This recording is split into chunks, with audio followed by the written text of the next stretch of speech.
శ్రీమాత్రే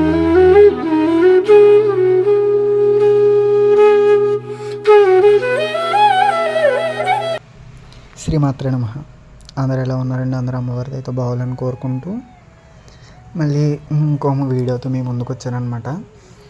అయితే దీపావళి అయిపోయిన తర్వాత మనం బద్దకించేస్తాం చాలా మట్టికి. ఈ ప్రమిదలు ఏవైతే ఉంటాయో అవి మనం వాష్ చేయమన్నమాట. తీద్దాంలే అనేసి అవన్నీ తీసేసి పక్కన పెట్టేసి సంచిలోనో కవర్లోనో వేసేసి దాచేస్తాం తప్ప మళ్ళీ వాటిని సంవత్సరం వరకు పట్టించుకోం.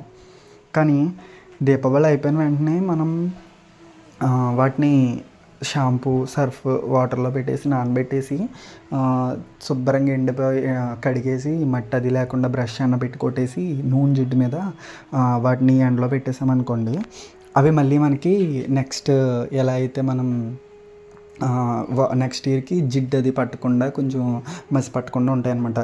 వెంటనే జిడ్డు మీద మనం తోమేస్తే వెంటనే పోతాయండి. లేదంటే కనుక అవి మట్టి దానికి అతుక్కుపోయి అట్టగట్టేస్తుంది అనమాట. సో ఎప్పటిదప్పుడు దేవుళ్ళు చేసుకోవడం బెటర్ అనేసి ఇంకా నానబెట్టాను. దానికి సంబంధించి చూపిస్తున్నాను అనమాట వీడియో. ఇంకేంటంటే కార్తీక మాసం అందరూ బాగా చేసుకుంటున్నారు అనుకుంటున్నాను. పూజలు అన్నీ బాగానే జరుగుతున్నాయి అనుకుంటున్నాను. దాంతోపాటుగా ఇప్పుడు మనకి ఇంకెలాగా నెక్స్ట్ ఈ నాగుల చవితి రేపు రేపు నాగుల చవితి ఉంటుంది. ఆదివారం కార్తీక పంచమి. ఆ రోజు మనకి తిరుచానూరులో పద్మావతి అమ్మవారు పద్మోద్భవం అంటే తామర సరస్సులోంచి ఆవిర్భవించిందనమాట. పద్మావతి అమ్మవారు కార్తీక మాసంలో శుద్ధ పంచమి రోజు నాడు బయటకు వచ్చిందంటారు. అది కార్తీక పంచమి పద్మావతి అమ్మవారి జయంతోత్సవాలు అనేసి చెప్తారనమాట అక్కడ తిరుచానూరులో. ఆ రోజే మనకి నాగుల చవితి కాకుండా నాగ పంచమి కూడా చేసుకుంటారు. ఎందుకంటే చవితి నాడు కొంతమంది చేసుకుంటే కొన్ని ఏరియాల్లో చవితి నాడు కాకుండా పంచమి నాడు చేసుకుంటారు. అది కూడా అవుతుంది. సోమవారం మనకి స్కంద షష్ఠి పడింది అనమాట. ఇంకా తమిళనాడులో దానికి సంబంధించి చాలా బాగా చేసుకుంటారండి. నేను మెయిన్ వీడియో చేయడానికి కారణమే స్కంద షష్ఠి కోసం అనమాట. ఆ రోజు పిల్లలు లేని వాళ్ళు ఎవరైనా ఉంటే కనుక కంపల్సరీ పూజ చేసుకోండి సుబ్రహ్మణ్యేశ్వర స్వామికి. మీకు ఎంత కుదిరితే అంతలో పూజ అయితే చేసుకోండి. ఎందుకంటే పిల్లలు లేని వాళ్ళు స్కంద షష్ఠికి నెల కూడా ఉపవాసం ఉండి పూజ చేసుకున్నట్లయితే మాత్రం కంపల్సరీ సుబ్రహ్మణ్యేశ్వర స్వామి కరుణిస్తాడు అనమాట. కాబట్టి స్కంద షష్ఠికి నోము పట్టుకునే వాళ్ళు ఉంటే పట్టుకోండి. ఆ విధానం కూడా నేను చెప్తాను. అది చేసుకునే వాళ్ళు చేసుకోండి. అది ఎలా అంటే ఒక పళ్ళెం తీసుకుని మీ దగ్గర ఉంటే పర్వాలేదు, ప్లేట్ అంతకుముందే పీట వేసినా పర్లేదు, పళ్ళెం వేసినా పర్లేదు. పళ్ళెంలో షట్కోణమంటారు, 6 గీతలు ఉంటాయి కదా, అది గీసి దాంట్లో 6 దీపాలు పెట్టుకోవాలన్నమాట. మీరు నేతి దీపాలన్నా అవ్వచ్చు, నేతి దీపాలే పెట్టుకోవాలి. ప్రమిదలతో పెట్టుకుంటారా లేదంటే పిండితో చేసిన ప్రమిదలతో పెట్టుకుంటారనేది మీ ఇష్టం. ఇత్తడి కుందులతో పెట్టుకుంటారనేది మ్యాక్సిమం పిండి ప్రమిదలో పెట్టుకోమని చెప్తారు. ఎందుకంటే పిండి ప్రమిదల్లో పెట్టి జ్యోతి ఘనమైన తర్వాత జ్యోతి మింగాలని చెప్తారనమాట. 6 జ్యోతులు పెట్టుకుని మధ్యలో సుబ్రహ్మణ్యేశ్వర స్వామిని పెట్టి పూజ చేస్తారు స్కంద షష్ఠి వ్రతానికి.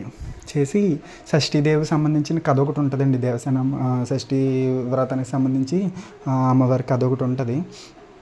అది చదువుకుంటారనమాట. అది చదువుకుని షష్ఠీ వ్రతం పూర్తవుద్ది. మొన్న దీపాలు కొండెక్కిపోతున్నాయండి. ఎంత పెట్టినా గాలికి వర్షాలు పడిపోయి కొండెక్కిపోతున్నాయి. అప్పుడు ఏం చేశానంటే బకెట్ తీసి బకెట్లో పెట్టాను అనమాట. ఇలాగా ఈ ఐడియా పెట్టేసి దానిపైన అయినా గాలికి కొండెక్కిపోతున్నాయి. మళ్ళీ ఏం చేశాను, అయినా కొండెక్కిపోతున్నాయి అని చెప్పేసి ఆ బకెట్ మీద మళ్ళీ ఇంకో మూత వేసాను అనమాట. అప్పుడు నిలబడి పొద్దుటి వరకు అలా అది ఇంకా అసలు ఘనం అయ్యే వరకు అసలు కొండెక్కలేదనమాట. అంత చచ్చ వచ్చింది ఈ వానతోటి వర్షాలతోటి ఈసారి. కాబట్టి స్కంద షష్ఠి వ్రతం ఎవరన్నా చేసుకోగలిగితే చేసుకోండి. అలా చేసుకుని ఉపవాసం ఉండగలిగితే ఉపవాసం ఉండండి. తరిగిన పదార్థాలు ఏమీ తినకుండా స్వామికి చలిమిడి నైవేద్యం పెట్టి పాలు నైవేద్యం పెట్టి వాటిని ప్రసాదంగా తీసుకోండి. కుదిరితే నాగుల దగ్గరికి వెళ్ళి పాలు పోసరండి. ఆ నాగశిలాల దగ్గరికి వెళ్ళి మీకు మీ వీళ్ళని బట్టి చేసుకోండి. ఇంకోటి ఏంటంటే కార్తీక మాసం సందర్భంగా చాలామంది దీపదానం చేస్తారనమాట. దీపదానం పిండి మీదన్న పెట్టవచ్చు, వెండి కుందులో కూడా పెట్టి దీపదానం చేయొచ్చు మీ స్తోమతను బట్టి. లేదంటే ఉసిరికాయలు ఉంటాయి కదా, ఉసిరికాయ మీద పెట్టి దీపదానం కూడా చేసుకోవచ్చు. మీ ఇష్టం, మీరు ఎలాగన్నా చేసుకోండి. అది మీ ఓపికను బట్టి చేయండి. దీపదానం అనేది ఇచ్చుకొని పక్కన పెట్టేస్తారనమాట పంతులు గారు, అంతే. అది ఏముండదు. కాబట్టి చేయండి, చేయగలిగితే చేయండి. దానికి కొంచెం దక్షిణ పెట్టేసి పంతులు గారికి దానం ఇస్తే తీసుకుంటారనమాట. దాంతోపాటు మీకు స్వయం పాకం కూడా దానం చేయడానికి అవకాశం ఉంటే చెయ్యండి కంపల్సరీ. కార్తీక పౌర్ణమికి కూడా ఎక్కువ చాలా మా సైడ్ అయితే బాగా చేసుకుంటారండి. పెళ్ళైన వాళ్ళైతే పెళ్ళైన సంవత్సరం అయితే కార్తీక పౌర్ణమి ఇంకా అసలు ఒక రేంజ్లో చేసుకుంటారు. సో మీ వీలుని బట్టి కార్తీక పౌర్ణమి కూడా సెలబ్రేట్ చేసుకోండి. నేను కార్తీక పౌర్ణమికి సంబంధించిన వీడియో కూడా నేను పెడతాను. నోములకు సంబంధించిన వీడియో ఇవన్నీ కూడా పెట్టుకుంటూ వస్తానన్నమాట. ఇంకా చాలా మాట్లాడాలని ఉంది, చాలా పంచుకోవాలి మీతోటి, చాలా చెప్పాలి. టైం కోసం చూస్తున్నాను అంతే, లేదంటే నేను ప్రతిదీ కూడా మాట్లాడతానండి. చాలా స్ట్రాంగ్గా తీసుకున్నాను నేను, అన్నీ కూడా స్ట్రాంగ్గా చెప్పడానికి ఆలోచిస్తున్నాను నాకు తెలిసిన మట్టుకు అన్నీ కూడా.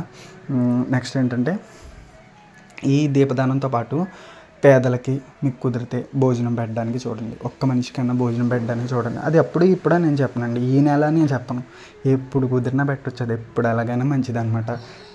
మీకు ఎంత కుదిరితే అంత. బయట ఉంటే అది తీసుకెళ్ళి ఇవ్వండి, తప్పలేదు. లేదు మాకు సెట్ అవ్వదు అనుకుంటే ఇంట్లోనే వండేసి అన్న ఇవ్వండి, అది ఎలా అయినా మంచిదన్నమాట. ఒక మనిషికి భోజనం పెట్టడానికి మించింది ఇంకొకటి లేదు. వాళ్ళు కడుపు నిండితే భగవంతుడు సంతోషిస్తాడు. ఇంకా తులసి కళ్యాణంకి కోసం కూడా మాట్లాడతాను నెక్స్ట్ వీడియోలో. తులసి కళ్యాణం కూడా చేసుకోండి, శుభ్రంగా చేసుకోండి, ఆనందంగా. మీకు ఒకవేళ ఇంట్లో 5 రోజులు కనుక మడి వచ్చినట్లయితే 5 రోజులు ఆపేయండి. ఇంట్లో వాళ్ళకి ఇబ్బంది లేదు, చేసుకుంటారంటే వాళ్ళు దీపారాధన చేయమనండి, మీరు మాత్రం ఆగిపోండి. నాన్ వెజ్ తినకుండా పాటించండి నియమాలు. లేదంటే ఇంట్లో వాళ్ళు మాకు చేయరండి దీపారాధన అవన్నీ ఏమీ చేయరు ఇంకా అంతే అంటే అలా వదిలేండి, పర్వాలేదు. అంతే తప్ప మీరు వాళ్ళకి కుదరట్లేదు కదని చెప్పి మీరు మాత్రం చేయొద్దు. అది చాలా పాపం అనమాట. ఇప్పుడు పీరియడ్స్లో కూడా పూజలు చేయొచ్చు అని పిచ్చి పిచ్చి మాటలు చెప్తున్నారు అందరూ. కొత్త వాళ్ళు ఎక్కువైపోయారండి, చాలా ఈ ఎదవ సొల్లు చెప్పే వాళ్ళు ఎక్కువైపోయారు. కాబట్టి అవి ఏం మీరు నమ్మొద్దు. మీరు ఇంకా 5 రోజులు వదిలేసి తర్వాత అన్నీ శుభ్రం చేసుకుని అప్పుడు మొదలెట్టండి. ఇదైతే మొన్న దీపావళికి ముందు ధనత్రయోదశికి దొంతులు పెట్టాను కదా, ఆ దొంతులు తీసుకొచ్చి కిచెన్లో పెట్టేసుకోమన్నారు. ధనలక్ష్మి జన్నం ఏమన్నారంటే, ఆర్కే తెలుగు బ్లాగ్స్ దాని చిన్నమ్మ ఉన్నారు కదా, ఆవిడ ఏమన్నారంటే కిచెన్లో పెట్టేసుకోవచ్చు, లేదంటే మనం ఎక్కడ కావాలంటే అక్కడ పెట్టుకోవచ్చు అన్నారు.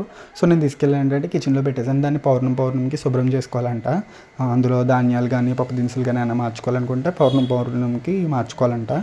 సో నేను తీసుకెళ్ళి వాటిని కిచెన్లో అయితే పెట్టేశాను.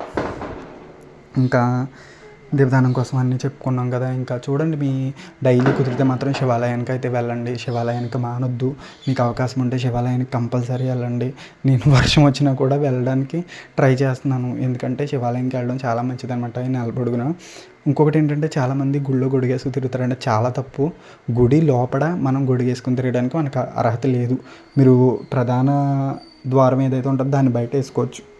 గుళ్ళోకి వెళ్ళారంటే గొడుగు వేసుకోకూడదు. నిన్న ఒకరిని చూశాను, నేను చెప్పాను, వాళ్ళు విన్నారు.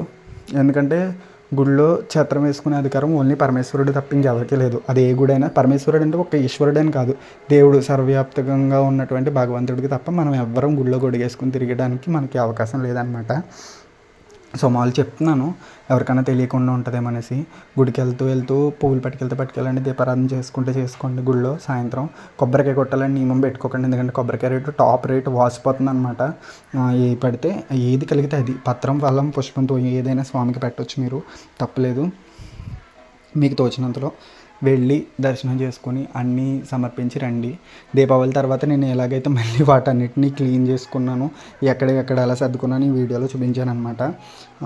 ఇంకా మిగిలిన వీడియోస్లో చాలా మాట్లాడతాను నేను, తెలిసినవన్నీ కూడా పంచుకుంటూ ఉంటాను. ఈ వీడియోకి అయితే ఇంతే మరి. శ్రీమాత్రే నమః.